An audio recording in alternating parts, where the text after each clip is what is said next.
in here. All right. So welcome to the masterclass today. We got your boy Christian. How you pronounce your name? Christian on Yemen. On Yemen on the line with us today. Certified CPA.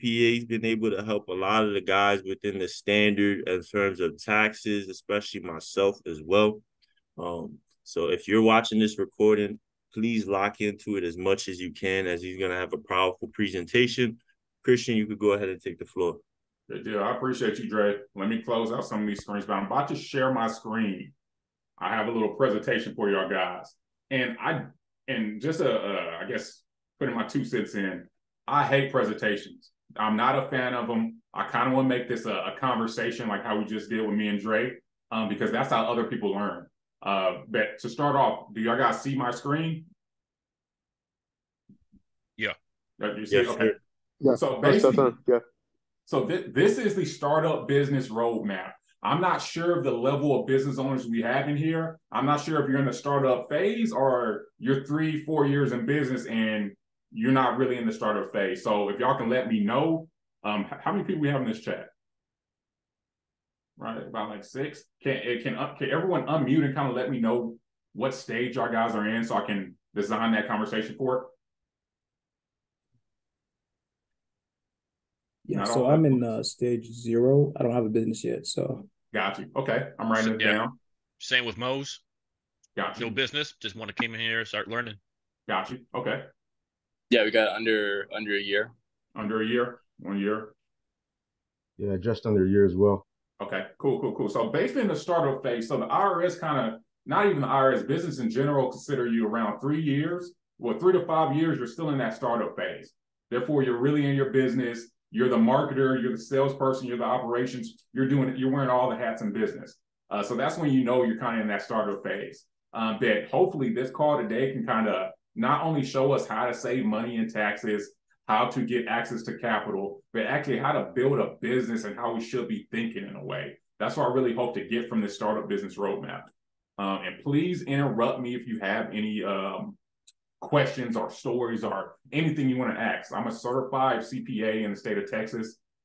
We can operate in all 50 states. So take advantage of me, guys. I charge people thousands of dollars just like for consultations and doing their tax plans and doing their tax prep. So take advantage of this. I'm going hard for the standard, and I hope y'all enjoy the presentation. So what we're talking about today is basically 6 different things. I'm going to go do a welcome message, kind of tell you a little bit about myself, and then I'm going to kind of move over to say, why are we even doing this? What's the purpose of this startup business roadmap? From there, I want to kind of show you the business mindset that you should have as a startup. I briefly talked about it earlier, but I want to show you kind of the mindset behind being that business owner. From there, I want to actually give you tools to go set up your LLC and your EIN. I don't want to just teach the theory of anything. I want to give you actionable items you can take from this call and go do it, right? And then I want to show you how to get access to capital. A lot of business owners fail because they don't have the capital to do anything, especially if you're a startup business owner. You just don't have the capital. So I want to show you how to get access to capital and then tax strategies. I want to give you a little bit of tax strategies just so you won't overpay. But to be honest, since our guys are 1 year, 0 year in business, I don't really care about the tax strategies that much because I don't expect you to owe taxes. I only care about you basically increasing your revenue. That's just my 2 cents on this. So once again, welcome to the roadmap. I want to show you the guidelines on how to do presentation. I hate school. I generally do not like school. I hate presentations, so I don't want to make this one. If y'all want to unmute, ask me questions, please feel free to interrupt and ask questions because you may have a question that Leo may learn from or vice versa, right? So ask questions. Don't be afraid to, just interrupt. Okay, so why the business roadmap? Why are we doing this? I want to be a business owner, but do I even have to start off correctly? Is it important? It is. It's the fundamentals to success. In business, success is really like a simple equation. There's a systematic way to be successful when it comes to business. You have to have your fundamentals in place in order to basically raise your chances of being successful. just like Tom Brady, just like Michael Jordan, there's a fundamental base you have to have in order to be a guru or in order to be a impactful person in your industry, right? It's a no-brainer. I put hours and hours. I personally pay $4,000 a month on education because I'm constantly working on my fundamentals. I'm constantly learning from other CPAs who've been doing this since I wasn't even born yet, right? Because I'm working on my fundamentals. So that's why we're kind of doing this business roadmap. I want you to understand the fundamentals of business, and more importantly, the fundamentals in accounting and finance, because it's essential to basically building a strong business. It really is. So it's going to help you gain the fundamentals. It's going to give you a strong business foundation, and it's going to help you reduce your tax liability early on. I'm actually going to tell you a story about that. The number one reason why most people come to my desk and overpaying taxes is because they're so unorganized. Like they just aren't organized. From them being unorganized, their record's not in order, and they usually tend to overpay in taxes just because we don't know what to really do with you in a way. You don't have no system of how to do your accounting. Therefore, you're going to lose on the back end and overpay in taxes. So that's why this is important. And then most importantly, you get access to business funding. Banks want a stable and a structured business. Say if you've been doing business for 3 years and you still only have a personal bank account, you can't take that to the bank and go get funding. It's just not going to happen. We're going to talk about that later on and what banks are looking for, but it's just literally not going to happen if you're not structured in the right way. So that's why this is important. Any questions about that? None? All right. Don't be shy, y'all. Don't be shy. So this is basically business, right? I want you to start thinking of business not as like, oh, I do real estate. Oh, I'm in the coaching business. Think of business like a machine. The ultimate goal in business is to create a machine that generates money efficiently in whatever you're doing. It could be real estate. It could be a CPA firm. It could be a coaching business. We're in the business of building out a machine. And a business is simply a series of gears that work together efficiently to basically generate that money for you, right? So we have the finance gear. We have that sales gear. We have your operations, your accounting department, your marketing gear, and your HR gear. All of these gears in your business need to be fine-tuned and operating so you can basically not wear yourself out and generate the most money your business can. That's why we want to do this. So what we're kind of going to talk about today is building out these two systems and seeing how can we fine-tune these two systems, which is finance system and your accounting system. If you want to know what that means in simple terms, it's finance is assuring your business is bankable, assuring that your company has access to capital and it controls your capital, money. When I say capital, that means money, right? So assuring that your business is bankable. We want to be able to go to the bank, ask for money, and the banks give it to us. But in order to do that, we have to have a fine-tuned system of how our finances and our business work. And we're going to talk about that later on. The second part is accounting. It's tracking the health of your business performance. Because I use this analogy all the time. Imagine if LeBron James was playing basketball with a blindfold on. Imagine, he wouldn't know where the hoop is. He's just kind of going whatever. He don't have that feel for the game. That's the same with your accounting. If you don't have accounting in your business, you're kind of just playing basketball with a blindfold on. You really don't know where the goal is at. You really don't know where your teammate is open at so you can best the system. You just don't know because you don't know the health of your business. You don't know the numbers, your profit margins on a certain product that you're selling. If you don't know that, you're literally guessing at business each time you do it, right? For example, I had a call earlier this morning with a medical professional. Medical professional. Her business makes $470,000, and has been doing that for the last 3 years. We had the conversation. Well, she wanted basically, hey, how do I get to that $500,000 mark, 30,000 more? What can I do? I've been at 470 for the last 3 years. And just by us looking at her accounting records, we was able to basically change some things around. So this year, she was actually projected to do 600,000. We were able to do that from looking at the numbers because she was overpaying actually in payroll. So we changed her payroll structure up, took that money and dumped it into marketing. Marketing increases your revenue, right? Now she has the structure to go get 600,000. We already projected it for her. We weren't able to have that and make that business decisions if we weren't looking at the numbers. Point blank, period. Seriously. Any questions at all? I know I've been saying a mouthful. Dang, no questions. I must be doing a bad job. You speaking gold, brother. I appreciate you. Any question, bro? Nah, man, I'm locked in, man. I'll definitely let you know when I do have one, though. Hey, let's get it. Okay, I'm gonna keep going. I feel like I'm just talking. Let's get it. That's how it goes usually, bro. You locked in, good. So the first part is basically, wait, who doesn't have their LLC or EIN? Me? I don't even know what that is. Okay, so only one person who don't have their LLC or EIN? No, I don't have my either. Okay, so I'm going to actually show you. Let me exit out this presentation, right? So LLC and EIN, so you need this in order to protect yourself in business. It's called asset protection. You need this LLC document. So if someone comes suing you, they can sue your business and not yourself. So that's one of the number one reasons why you need that the LLC. Say if you own a lot of real estate, right? And someone slips and falls in one of your rentals. You don't want them suing you. You want them just suing your business assets, right? So that's originally what the LLC is set for. And then also on the back end, it helps you save in taxes.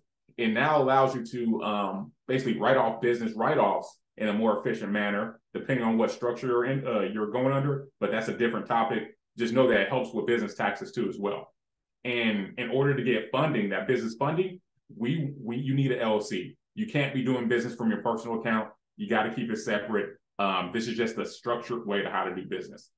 And the EIN, think of it as your social security number for your business. Just like how I have a social security number, your business needs one too. That's the EIN. And I'm about to put in the chat where we can go to basically go get that. I'm giving you two options. I'm always giving you a cheap option and a more pricey option. The cheap option is you're going to have to do it yourself, but it's going to get done. And the more expensive option is you're paying someone else to do it, and you don't have to worry about it, right?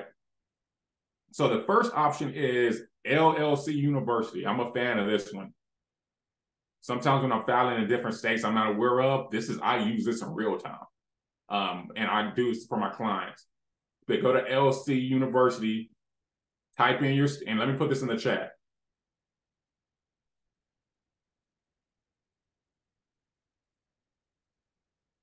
Oh, okay. So Julian Patton said, I have LLC and EIN. So that's LLC University. I put it in the chat. Go to your state. I'm in Texas, so let's go to Texas. And it's going to give you a step-by-step guide on what you need to do, right? Literally a step-by-step guide. You can look at it over here. It's going to give you basically 6 steps on what you need to do. And you will follow these steps and click on the links, and you should be able to file your own taxes that way, right? That's the first option. Let me clear this out.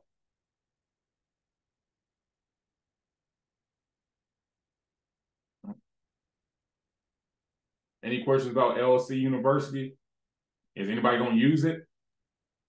Is this something you use like at the very start of your? Yeah, the very start when you're on the cusp. Okay, I'm ready to start my business. I may start it 2 years later or a year later, but I want to get my LLC now. And this is you talking to yourself. Okay, let me go start that LLC. You go to LLC University, type in your state, and literally just follow the steps. Okay, I need a Texas LLC name. Okay, it's telling me to do a taxable entity search to see if anyone took my name already. What else is it saying? It's saying you how to basically put the ways to put the LLCs on there. It's telling you about the Texas rate. It literally walks you through everything you need. Now, say if you don't have time for that, you will go to one of my favorite websites, which is Rush Filing. And you will basically say, you would get a LLC, get started on the LLC, and have them do it. You can see the prices here. They tell you about the process. It's more expensive, but you're getting it done for you. And they're going to do it correct too. So that's literally 2 options for you. I'm going to put this one in here as well. And this one takes about a week. It takes about a week for your LLC to come in. So that's what it is. And we got a question in the chat. I watched a podcast episode on EYL. it is significant to have a business address before setting up the LLC. Yes, that is true. You don't want the business address to be a home address. I understand at the beginning you may have it, but you want a virtual address for your business if it is a home address. If you are operating at home. But yeah, it's essential to have a virtual address too as well. Great point. Yeah, Mark, what's going on, boss? Hey man, just had a quick question. Do you know the fees? How much the fee is for the state of Texas? If you do it yourself, it's $300. Okay. And if you go through Rush Valley, they're going to upcharge you. But that's them. They got to get their fees too as well, right? But that's how you get the LLC. Now to get the EIN, you go to this website here, EIN IRS.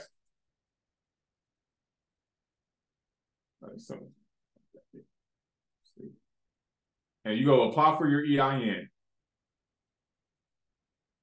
And then you go apply online now.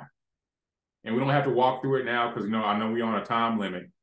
But basically, you're walking through these steps right here. And it's going to ask you questions about your business, what it is. Usually, you're going to be starting off as a limited liability company if you're getting your LLC. Let's see how far I can take it. That's just, this page is telling you what the LLC is, how many members. If it's just one, just put you. If you have a partnership, pick that. The state, just pick your state. I'm putting anything just to hurry up with the process. So this lets you know that you're a single member LLC. It's the same with saying an LLC. And say you're starting a new business. Majority of the time you're starting a new business. And then you just put in all your credentials here and just walk. It's an easy question that you should be able to answer as far as first name, last name, and the address of your company, right? And I will do this after you file your LLC and your LLC has been approved. I will do this after because you don't want to have do an LLC and the name is wrong. Now the name's wrong on your EIN versus your LLC. So you want to do this after you get your LLC. And you'll get this, the EIN will pop up at the end of this little form.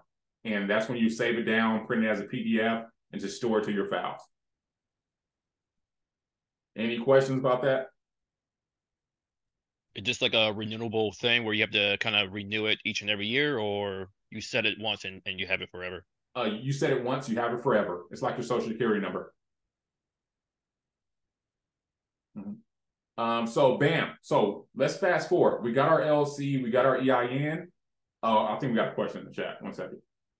Let's see. Do you think the LLC can be used on my asset being with the business? It's over my cryptocurrency. Ooh, I'm not a cryptocurrency guy. Do you think the LLC can be used on my assets being that the business is over cryptocurrency? If cryptocurrency, yes, if it's more of like a coaching business and you're teaching about cryptocurrency, then yes, you're a cryptocurrency, but you're more of a coaching business. So yes, you can. Let me go back. Yes, I read that wrong. Yes, your LLC can be used to protect your assets for your cryptocurrency. Sorry, I read that wrong. Cryptocurrency just threw my mind off. I had bad experience with crypto. Sorry to hear that. No, yeah, it's like that sometimes. Do you create one LLC per business property, or can you stack up your business property in one LLC? So here's what I teach. Other people have their own different method. I like grouping up my real estate within the property value of all my real estate, depending on my threshold. So I like doing it in 1.5 million appraisal value, right? So I do an LLC for each group of homes that I want to put in that LLC that totals up 1.5 million. Your threshold may be different. You may say, I'm going to get an LLC for each property that's worth 500,000. I mean, for each group that's worth 500,000, right? Another person may say, I'm doing an LLC per 10 million. So it just depends on your level of pain, because the main reason why you want to get an LLC for that real estate is for that asset protection. Because you can still take advantage of the same tax strategies with or without the LLC. You want it for asset protection because if someone slips and falls in your rental property and tries to sue you, I don't want them coming after me personally. I want them coming up. I want them coming after that group of real estate that I put under the LLC. That's why I like to group it per my threshold. My threshold is 1.5 million. Like y'all can touch anything in here because I know it's just 1.5 million, right? To someone else, it may be 10,000, right? So group your LLC depending on the value of that real estate. Any questions about that? Nope. Okay. So Julian had another question. I had a question regarding creating holding companies LLC. How does that work, and what's the benefit of doing that? So basically, you're opening up different entity structure. That's a little bit complex. I never recommend that for my startup business. Know why? Because it's like, does that result in increasing revenue? It does not. I don't really care about opening up multiple LLCs for the holding entities just so it can look cool. I'm worried about you driving up that revenue. So now we can have conversations about putting your business in a trust, doing different holding companies so it can offset your tax liability. At the beginning, just focus on revenue. I don't even care about the LLC name or the color scheme of your business. If you see behind me, I think I hate that logo. But it's like, I don't care. Like, I'm only focused on the revenue of my CPA firm. Right? So forget about the holding companies at the beginning. It has benefits, but that's when you're later down the line making multi-millions, and you're looking for ways to, one, protect your assets, and one, do start deferring some of your tax liability to different LLCs to make sure it offsets. A little bit complex. There's a time and place for it, though. I hope that answered your question. Okay. Next, any other questions before I move on? Yeah, Mark, what's going on, boss? Yeah, boss. Somebody asked a question earlier. Do you have to damn it, what was it? Do you have to reinstate? Do you have to pay a fee again to kind of renew it? Not to renew the EIN. You need to pay and some states have it, some states don't. You need to pay your franchise tax each year. If you don't pay your franchise tax each year, your LLC can get dissolved, and now you have to pay more money to reinstate it. Right. And that's all connected to the Texas comptroller, right? Yep, that is. But this is why you get a Texas registered agent. Yes, you pay them about $60, but they keep the maintenance, and they give you that address to start your LLC. So when you start your LLC, you need to basically get a registered agent, because you don't want your personal address on there. You just have them use a Texas registered agent. So that's why you need to get a registered agent. Where you go for that is one of my great friends. What is it? Oh man, I forgot. Western. Oh, sorry. So many names in my head. Western. What is? West North. One second. This is and what I'm showing you is a Northwestern registration. Excuse me. So this is a company you can use if it let me log in. And I'll put it in the chat. For some reason, it's moving slow, but I'll put it in the chat. Northwestern registered agent. I use them constantly. Where's the chat box? I'm just dumping all this stuff in here. These are actual sources my companies use to get our clients, get our paying clients done. So my LLC is tied under my personal address, but I did not get a Regis business address. How would I update my address? You can update your address through the what state is this? I'm assuming that's Texas, but you go through your state filing company and you do basically a change of address. And if you don't know how, reach out to me in the standard group and we can hop on a phone call so I can walk you through this. Let's see, Maryland. Okay, so yeah, reach out to me after, and I can give you the walkthrough guide on how to change your address. But yeah, because I don't want to go too in detail about that because we're gonna be here for hours. Okay, let me go back to the thing. So let me represent this.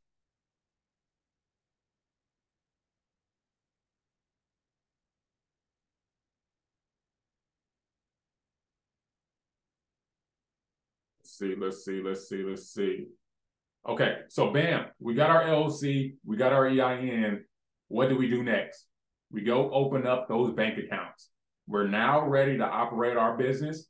We have what it takes to start running our business, because the main reason we're in business is to generate money, right?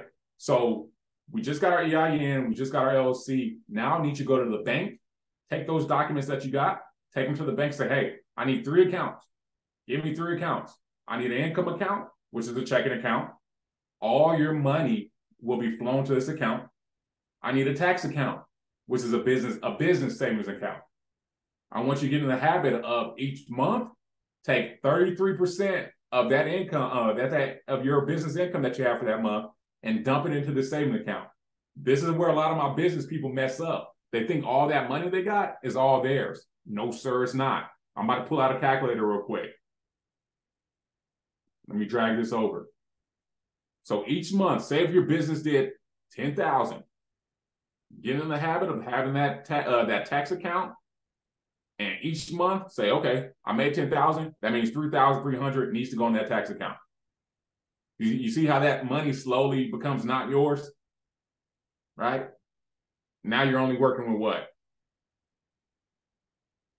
6,700.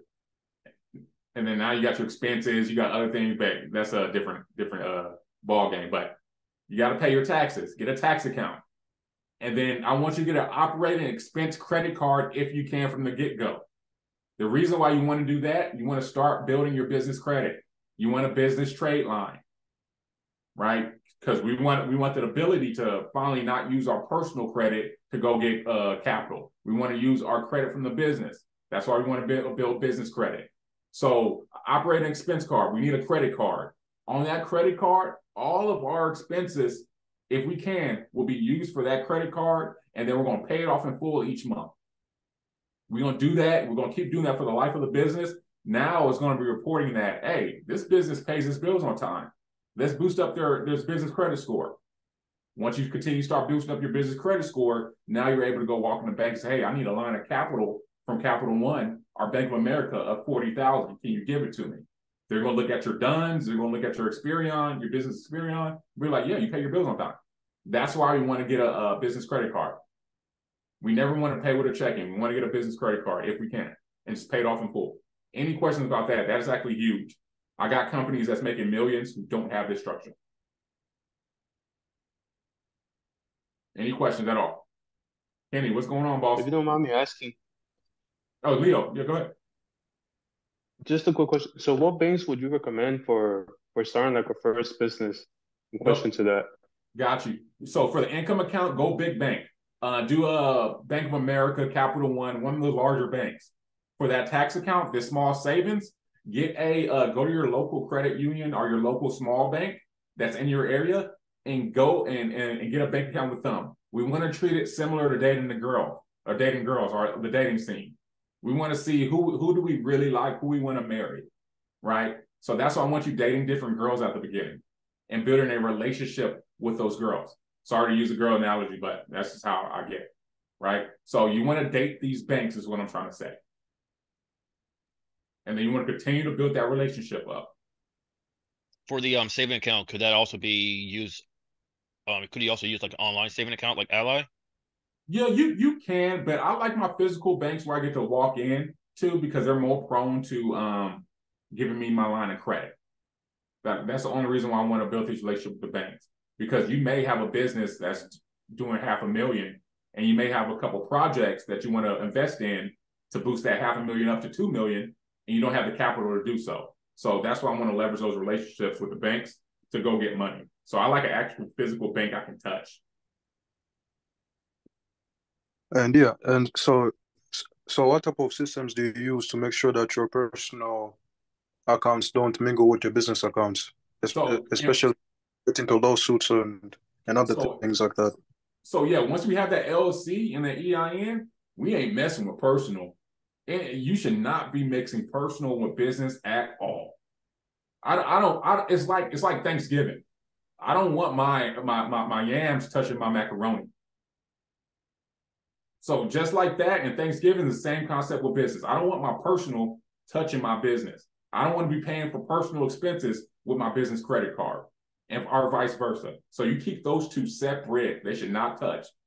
They're like two girlfriends in one room. You don't want them in the same room. It's chaos.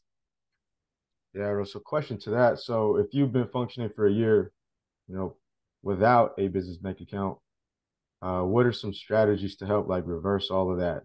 that mess, that you did basically. No, you're good. So it's getting organized right away. So it's getting that EIN, getting that LLC, and it's basically opening up a business bank account. That's step one. Yeah, got you. So once you do that, it's really just a system of being organized, because we're really missing out because say if you had an investment property that you want to go invest in, but you don't have the cash on hand. I know you can go through like different lenders, but sometimes the best way is just get a line of credit with a small interest rate to go pay for whatever you have to pay for, or go make a down deposit on that small apartment. So you cut off your access to capital in some ways if you're not operating like a true business. Gotcha. So business account for sure is what we need. EIN and LLC is what we need. And if we're doing business now, if we've already been doing business now, we need to do that like this week. Like call your girl, say, hey babe, I got some stuff to handle. I got some, I got to go open up this business bank account. I got to go open this business bank account, because you're cutting access to capital off. And especially my minority-owned business owners, they just don't have a lot of access to capital too as well. I don't want to go down that rabbit hole, but I want as much capital as you can. I want you to have access to, right? That's the name of the game. Gotcha. Let's see. Okay. So any questions about that at all? No? Okay. I'm gonna keep going. So we kind of talked about kind of like the structure, the mindset, where we need to go. Now I want to talk about tax strategies. I don't want to spend too much time on this unless our guys have questions, because I don't feel like it's too needed at the beginning, because I don't expect you to make profit once you start your business. So if you're not making profit, you don't have to pay taxes. And when I say profit, that's your revenue minus expenses equals profit. That's when your profit's in a negative because your business didn't make any money. So these are your common business write-offs. These are common business write-offs. Your office expense, your mileage, business phone. They say if you have one phone and you use it 50% for business, 50% for texting your ex, 50% of that is only a write-off, right? Education, books, seminars pertaining to your business, that is a business write-off. And say if you go to a standard experience seminar and it's tailored towards your business, you can write that trip off, right? I think the last one they had was in Atlanta. They had workshops down there. You can write that whole trip off. Home office is something you can write off. I'm actually in my home office today. I write off a portion of this home. I write off all my personal expenses. Let me rephrase. I write off a percentage of my personal expenses because I have a home office. So say if you pay $30,000 in rent and your home office is 10% of that, you now get to write off that 10% of $30,000 on your tax return. You're going to pay rent anyway. Now we get to write off 10% of it just because we have a home office. That's something we're going to be talking about today. Depreciation is something we can write off. If you don't know what depreciation is, it is basically the value of that asset basically losing its value, and the IRS allows you to write that off as an expense, right? So we get this imaginary expense out of nowhere just because we own an asset. Usually people in real estate, they love this because their business makes their real estate makes a profit on paper, in real life, but they're able to take a loss on paper. So it's like showing someone that you owe $10,000 to, like, hey, I don't really have no money, but you just made $20,000 last year, right? So you get to basically hide your money, is what I'm trying to say. Startup expenses, so expenses you have prior to starting your business, you can write that off too as well. And the common question of what I really get is, say, Christian, what can I write off of my business? And I tell them, you can deduct anything. We just have to make it ordinary and necessary. If it's ordinary and necessary for our business, we can write it off. I usually use the story of where I wrote off my golf lessons for my business, but I don't like accounting and golf has nothing to do with accounting has nothing to do with golf. How did I write off my golf lessons? I recorded myself, made content, and then I mark it off to golf instructors on how to do your bookkeeping. My accounting firm does bookkeeping. Therefore, I was able to write that off as a marketing expense. That's how you write off everything. You just have to make it ordinary and necessary. like the standard event. Yeah, go ahead. Well, I was gonna say, is that on the same of the line of you just having a conversation or a sentence about your business, and then you're technically there for business, you can write that off? Kind of, sort of. It's basically having the support for it. For example, if you go to the standard event and you go to one of those experiences, I was able to do that with Dre actually. Some of those things were business write-offs. So we have video proof that he was at the standard. We have what that experience was for. It was to betterment himself as a person, to improve his visibility, and to make him a better business owner, and to network. We was able to document all those on a piece of paper. And now if the IRS looks at his tax return and say, why do you have $30,000 in education and seminar expense? What is that?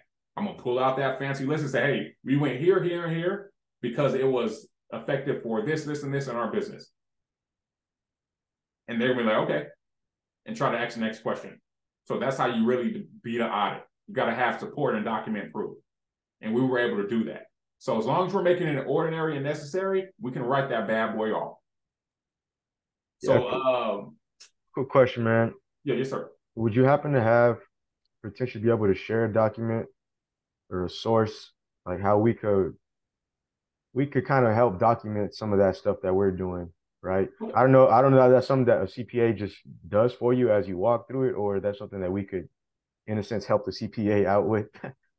Yeah. So how you play your part in this is basically telling him what I do for my clients, because I don't want you getting the habit of wasting time not focusing on revenue. Mm. So yes, you should keep your receipts. Yes, you should have an accounting system that's tracking all of your expenses that you swipe through your business card. That is usually the support we need. And then usually I go off photos, videos, and I look at their meeting minutes. So the only thing you should be able to do is make sure you have the receipts, which is digital nowadays anyway. Make sure you have QuickBooks so it keeps track of all this, and make sure you're taking meeting minutes. So that's something you can do to help your CPA out. Mm-hmm. And meeting minutes is simply it's like let's use this.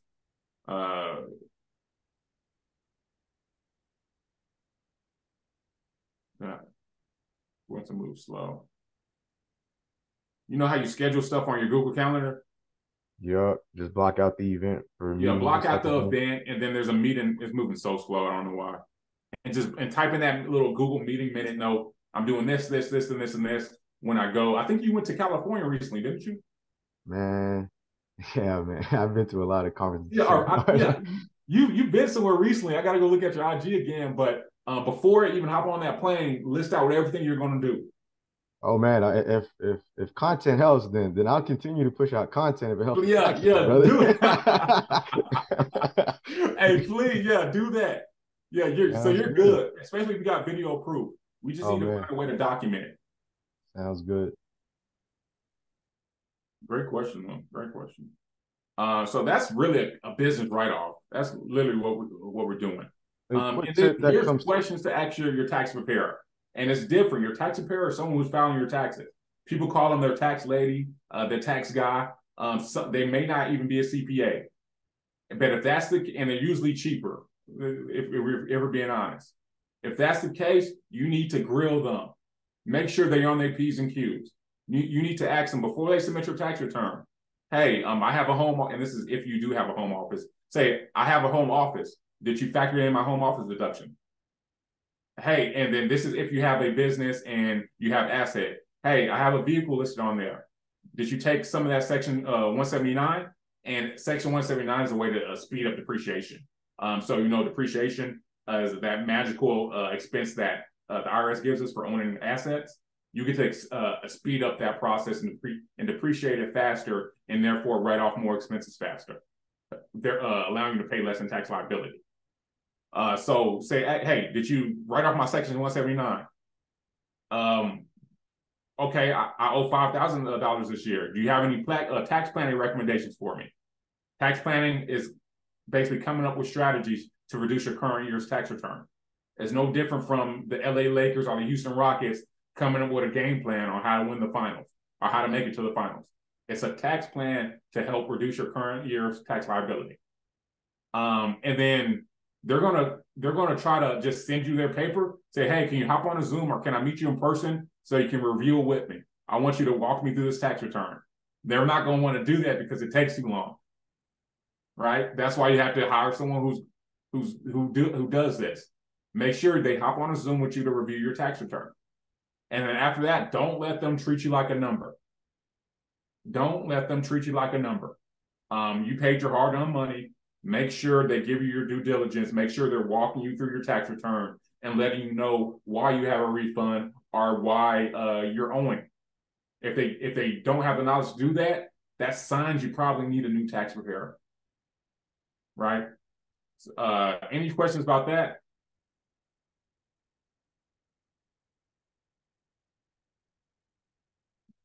All right. I know we're coming up on the hour. I'm gonna speed through some of this because I don't feel like it's, we're young in our business right now.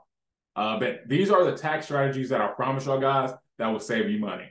And I recommend that you do this because I have some tax filers that they owe like $4,000, $5,000. They could not owe anything if they did this one strategy here, the Augusta rule. The Augusta rule is basically going downstairs to your living room and having a meeting. Literally just having a meeting. Okay, I'm going to Arizona this week. What will I do in Arizona that's going to help my business? I'm going to network. I'm going to go to a seminar. I'm going to go to a meeting. I'm meeting my other standard group members in there so we can network and talk about business so it can grow. So it's going down to your living room, renting out your living room, and having a meeting in it. Right? Sometimes I have little parties in my living room and I invite all my business friends. And I say, hey, I'm sponsoring this Super Bowl. Y'all come over. But really it's a meeting. So once you have that meeting, your business needs to pay your personal self a check for having that meeting. How much depends on the area and the time, the hours, but you need to write a check over to your personal self and label that meeting room expense. It's kind of like going to the hotel and booking a hotel room. No different, but we're doing it in our living room, and we're doing it in our living room. As long as we do this for 14 days or less, we can claim it tax-free. And when I say tax-free, we don't have to report it on our tax return. For the personal income that our business gave you, we don't have to report it on our tax return, only if it's 14 days or less. If you do 15 days, now we have to report that money that your business gave you, right? So 14 days or less, mark those 14 days on your calendar and have that meeting. And I did a video over this. I'm putting it on YouTube. I'm going to send it over to your guys on the exact steps on what we need to do to make sure we do this correctly. Any questions about that at all? All right, I'm going to keep going. I'm going to speed through this so I can answer a question at the end. This is, okay, no question. This is your home office, right? Basically, home office. Say if this is my apartment. Say if I have an apartment. And this bedroom is actually not a bedroom. I use it for a marketing room. It has my marketing studios in there. I got my flyer over here, my degrees. This is my home office. I use it to make content, to do work, whatever. I use it for business. But say if it's 30% of my apartment. Now I get to write off 30% of basically my cost of living. My apartment rent, my internet, my electricity, my water and sewer, landscaping, cleaning costs, all costs, my personal living expense, I get to write off $30,000. So let me bring my calculator over. Say if I spend $30,000 between rent and all my personal living expense in a year, that I was going to spend regardless if I had a business or not. Say if I had $30,000, I get to write off, depending on the size of my home office. In this case, I said it was 30% of my my whole entire apartment. I get to write off 30% of that. So now I get a $9,000 write-off for just living, right? So this is how you do that. And you said that just applies pretty much just from working from home. I actually have a job and I work from home some of the times. I can just write that off. You're not your W-2 job. Yeah, not your W. Yeah, this is only business. And that's why I hate to keep using Dre for example, but that's why we were able to save Dre money because he was a business owner. We opened up the floodgates of tax savings because he was a business owner. The rules are different when you're a W-2 worker. You have no tax write-off really as a W-2 worker. Besides the saving your retirement plan. That's it. Right? Could you use the home office for several LLCs? Yes, you can. But it's going to be based off, you can't use the same expense. So if you use a rent for one LLC, you can't use it for the other. My whole thing is whatever business makes the most money, use a home office for that because you're going to get the most tax savings there. Let's see. Okay, so yeah, Dre said, I promise you it's only a game changer once you take action. Amen. Amen. Any other questions about home office before we switch? Move over. Hey man, yeah, I want to circle back really quickly to the meetings in your home.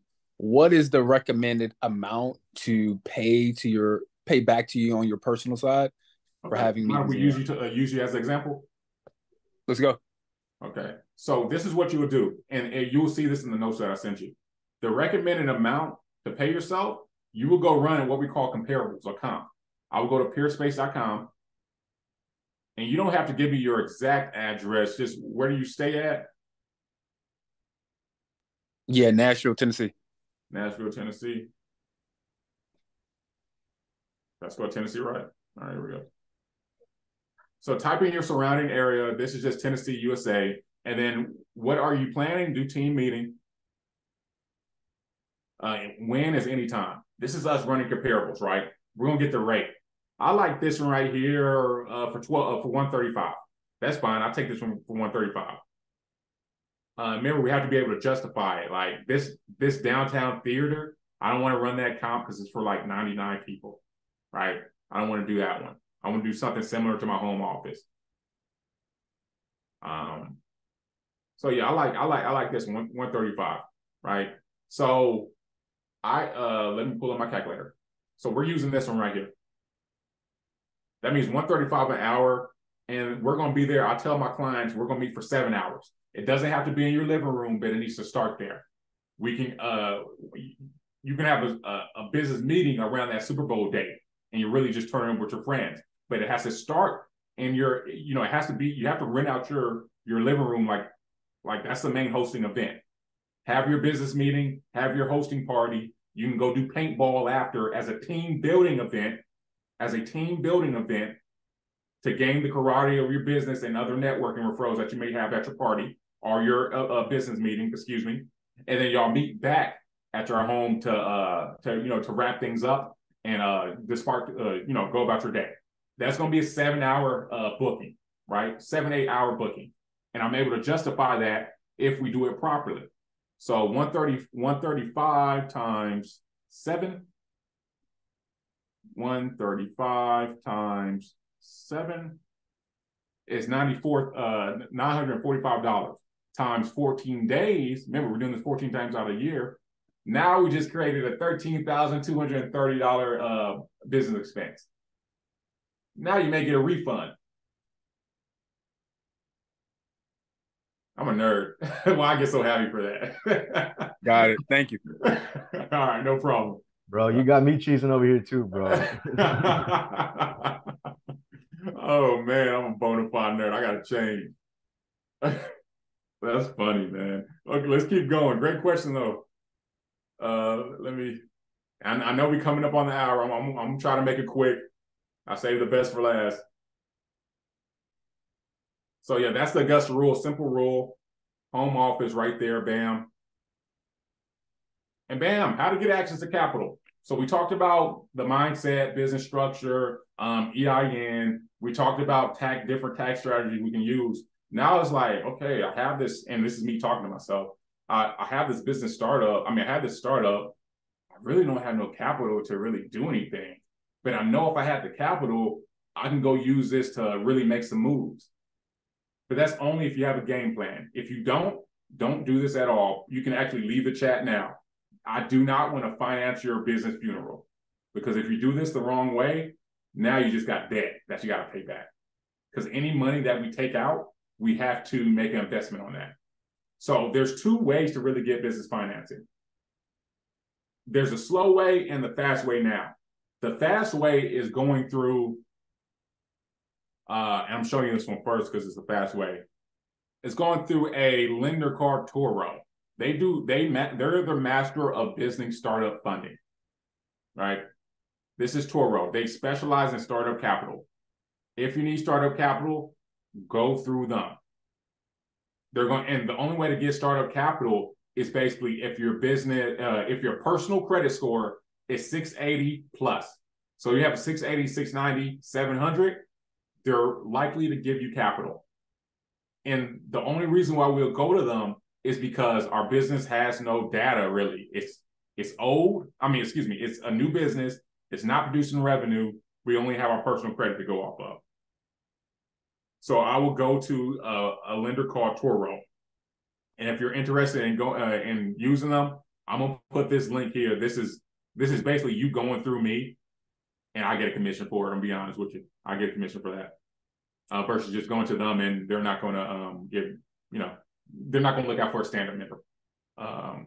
But the slow way and the way that I recommend is basically building up your business credit, and then on stage 3, it's going to the banks and say, hey, Capital One, let me get a line of credit through my business only. Don't touch my personal credit. Through my business only, let me get a line of credit. That's the slow business credit way. But you have to make yourself bankable, right? So I'm going to talk about basically how do we make ourselves bankable? What are some of the things we're looking for? I don't have to make it big. But before I go to that, I want to let y'all know, get in the mindset of thinking like a bank. What do banks like? They like 3 things. They like high cash flow. So they want your business to do around 10, 20,000 monthly in deposits. They want to see that your business is generating cash, that it has cash coming in. They like when your business is old. They like old age, 2 years plus. They say, okay, he's a business owner. He got his feet wet. He's more likely to pay us back. That's all they care about. He's more likely to pay us back. So they want to see cash flow. They want to see old age. That's why I told you to go to Toro, because they're one of the lenders that don't require you to have 2 years of business, right? And 2 years of business is basically us having that EIN, that LLC, that's dated 2 years back from the current day where we're at. That's why I want you to go open up that business bank account. And lastly, they like an average balance, your average balance to be high. And what average balance is how often is cash sitting in that bank account? Is cash sitting in there, or is he making a lot and spending a lot every time? If he's doing that, I don't want to lend to him. He's not going to pay me back. He's not worried about me. His bank account's close to zero. He doesn't have cash to pay me back, right? So they're looking at your average balance, your monthly cash flow, and the age of your business all the time. And there's a slow way on how to basically get more attractive to these banks, because they want you to have an EIN, and they want your bank and they want you to be registered with your state. That's why we talked about getting the LLC and EIN. That's step 1. They want you to open up a business bank account. We talked about that. That's step 2. You got to have a domain name and a website set up. They want to make sure you're searchable. They want to make sure you're a real business. Have your website and domain name set up. Have a business email, not christianonyman@gmail. If my CPA firm emailed you and it said @Gmail instead of @Connected Platform, you'll be like, you're not no real CPA. I mean, he may be a real CPA, but he's sloppy. That's how banks are looking at you too. They want to see, is this guy a legit business owner? This helps you be more bankable. It helps you go to AMAX or go to Capital One without talking to anybody and just go apply online and you say, oh, you're granted $40,000 of business credit. I mean, a line of credit, right? They want to make sure you have a business phone. I have a separate phone. I have a personal phone and a business phone. And I have a telephone line for my business.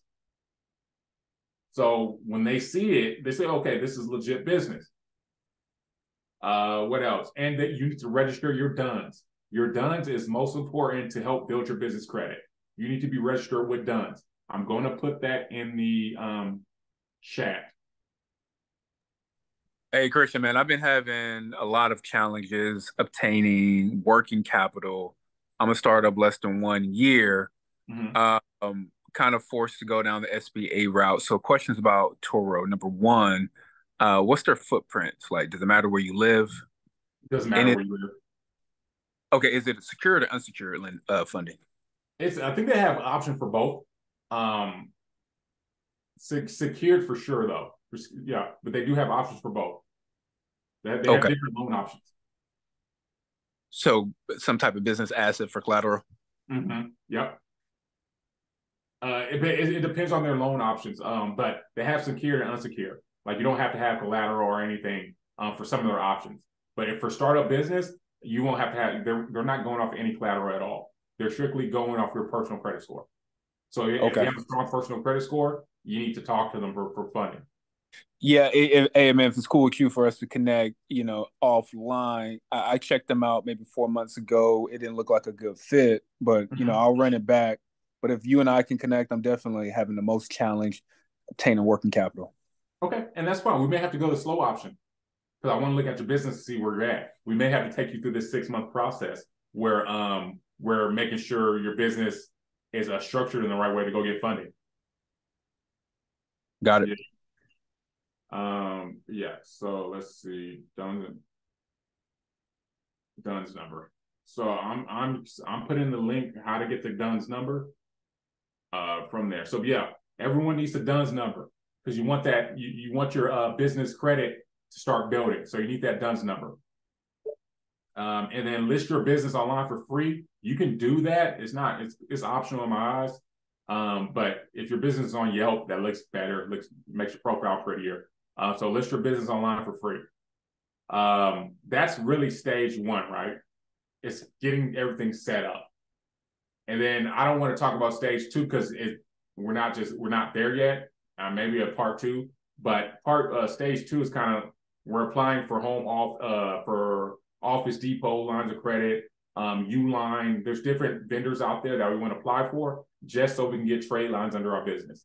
But we just don't want to apply for everybody. We want to apply for things that make sense for our business, that we're actually going to use and swipe the card to betterment our business.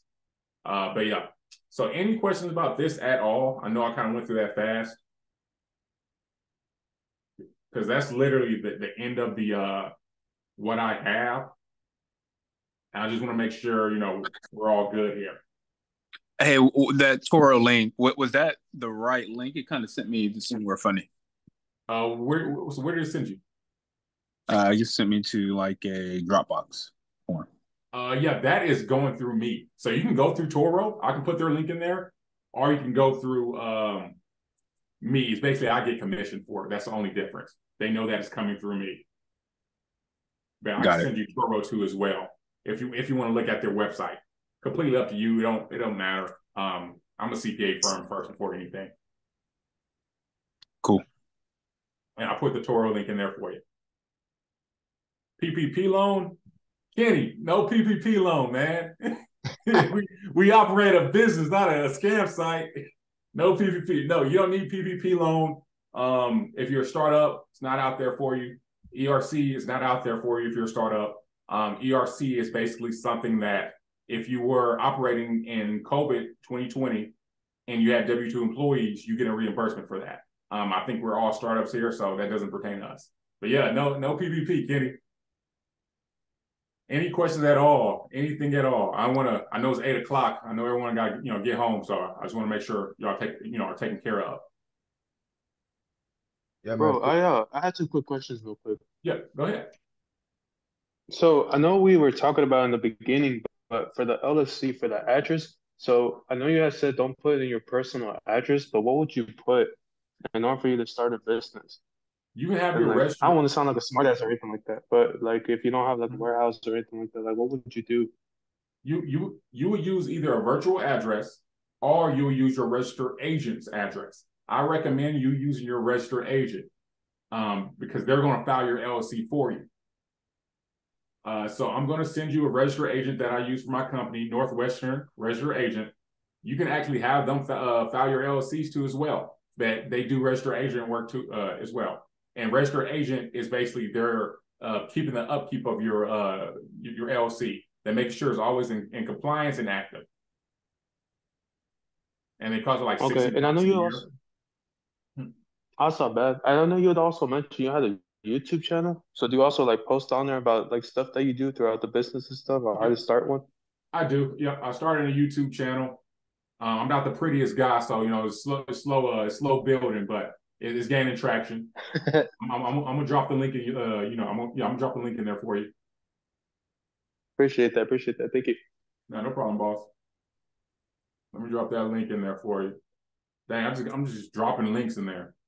All links. Okay. Any other questions?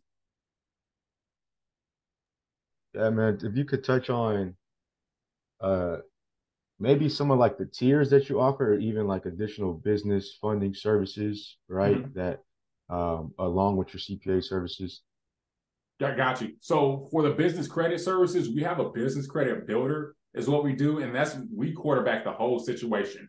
We're basically getting your business bankable for you. We walk you through. We don't walk you through. I'm sorry. We tell you like, hey, we're doing this, and this, and of course we got to get your stamp of approval. But it's called the business credit builder. It's a $1,500 line of service. Of course, I'm going to discount it for the standard. So that's that business credit part. If you want us to basically do your business credit for you.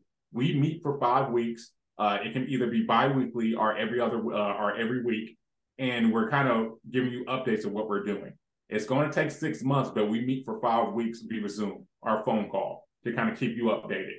And then outside of that, we're old school traditional CPA firm. We do your tax prep, which is us filing your taxes, and we do tax planning, which is a different service. Say if you owed $30,000 last year, you're not trying to owe $30,000 this year. We basically come up with a strategy to help reduce your tax liability. We look at your entity structure. We do some of the things we just talked about today, and we make sure you're not overpaying the taxes. Now you can use that $30,000 that you were projected to owe this year to go invest back into your business. So tax prep, tax planning is what we do. We also represent you through the IRS. So say if you got in some trouble and you have a tax lien, any federal tax lien or levies, we're able to remove those for you. If you have an audit, we can represent you. We do IRS representation. And then we do traditional monthly accounting. If you want us to help you get organized, we take you on as a monthly accountant, and we are just doing your bookkeeping, showing you your numbers, showing you how to scale. That's tough, brother. We're absolutely locking in with you, man. Appreciate you. Yes, sir. Appreciate you guys. And anything else? Hey, Christian, curious, man. Do you offer like a la carte services, or is it more package deal to where you do bookkeeping, strategy, etc.? Yeah, we do one-off services, or we can do them in a bundle. Everything's custom made for the client. I'm not a salesman at all. Just not how I'm designed.